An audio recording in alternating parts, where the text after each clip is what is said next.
बहुत समय पहले की बात है। एक छोटे से गांव में सोहन नाम का एक गरीब किसान रहता था। वह बहुत मेहनती और ईमानदार था, लेकिन उसकी गरीबी कभी दूर नहीं होती थी। उसके पास एक छोटा सा खेत और एक पुरानी चक्की थी, जिससे वह थोड़ा बहुत आटा पीसकर अपना गुजारा करता था। एक दिन जब सोहन खेत में काम कर रहा था, तो उसे एक बूढ़ा साधु दिखाई दिया। साधु भूखा और थका हुआ था। सोहन ने अपनी गरीबी के बावजूद साधु को अपने घर पर भोजन कराया और आराम करने के लिए जगह दी।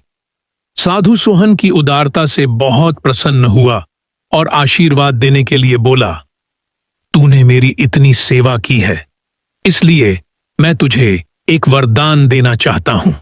सोहन ने सिर झुकाकर साधु का धन्यवाद किया। साधु ने अपनी झोली से एक छोटी सी चक्की निकाली और सोहन को देते हुए कहा, यह चक्की साधारण नहीं है, यह एक चमत्कारी चक्की है। जब भी तुम इसे चलाओगे और जो भी कहोगे, यह तुम्हें वही देगी। लेकिन याद रखना, इसे रोकने के लिए कहना होगा, बस चक्की बस। सोहन ने चक्की को इसे आजमाने का फैसला किया।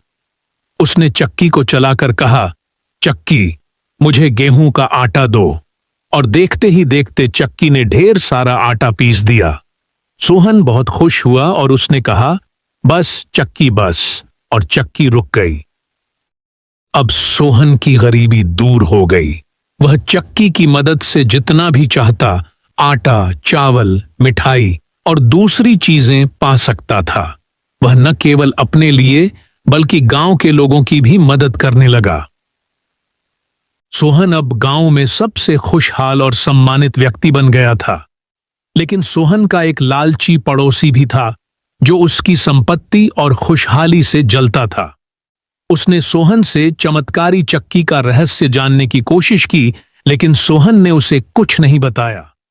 एक दिन पड़ोसी ने चोरी से चक्की को उठा लिया और घर ले आया।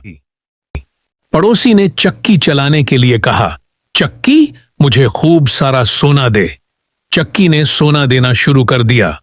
पड़ोसी बहुत खुश हुआ, लेकिन उसे चक्की को रोकने का तरीका नहीं पता था। चक्की लगातार सोना निकालती जा रही थी और देखते ही देखते उसका घर सोने से भर गया। परेशान होकर उसने चिल्लाना शुरू किया, रुको, बंद करो, बस करो। लेकिन चक्की नहीं रुकी। तब उसे समझ में आया कि सोहन ने उसे चक्की को रोकने का मंत्र नहीं बताया था। डर के मारे वह सोहन के पास भागा और माफी मांगने लगा। सोहन ने हंसते हुए कहा, चक्की को रोकने के लिए कहना पड़ता है, बस चक्की बस। पड़ोसी ने जल्दी से घर जाकर कहे और चक्की रुक गई। इस घटना के बाद पड़ोसी को अपनी गलती का एहसास हुआ और उसने सोहन से माफी मांगी। सोहन ने उसे माफ कर दिया और दोनों ने मिलकर चक्की का उपयोग गांव की भलाई के लिए किया। कहानी की सीख, लालच का परिणाम हमेशा बुरा होता है। सच्ची खुशी दूसरों की मदद करने और संतोष में है, न कि अधिक पाने की लालसा में। नई कहानी देखने के लिए हमारे YouTube चैनल मेहरा किड्स को सब्सक्राइब करें और बेल आइकन को दबाएं और नोटिफिकेशन बेल ऑन रखें।